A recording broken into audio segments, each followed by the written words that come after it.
Hey, well, folks, I'm here with Lieutenant Colonel Alan West.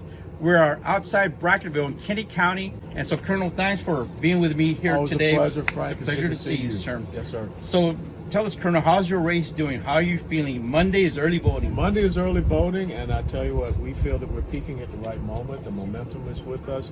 You know, our polling that we've been doing, shows us in a great position. So we think that this will go into a runoff, and I don't think we're winning it outright, but I never know what God has in store. But who would have ever thought last year in July when we announced that we'd run for governor that we'd be in this position? And it's just because we've been getting out, talking about these issues, talking about solutions to these issues, and taking the principal stands. Awesome. You know, Colonel, I've been watching as you've been crisscrossing the state. Yeah. And one thing that I love to, hear from you, of course, is a historical perspective. We got to have our history. It teaches us.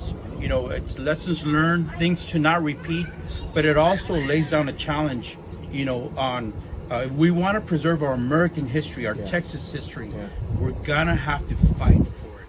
And so I appreciate that aspect of it, Colonel.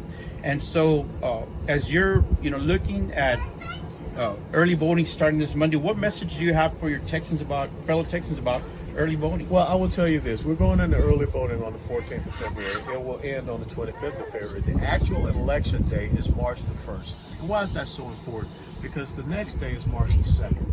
That's Texas Independence Day. The only state in the United States of America that has its own Declaration of Independence, the only state that has its own Independence Day is Texas.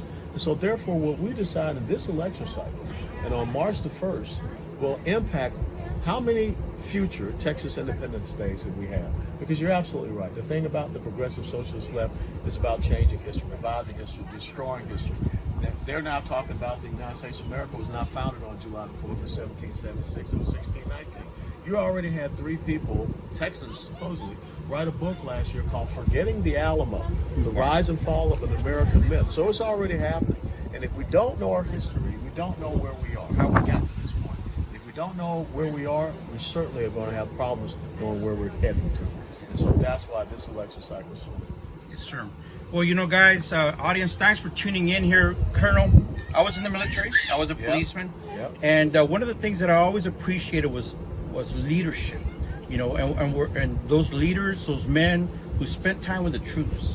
And that's what I appreciate about you, sir.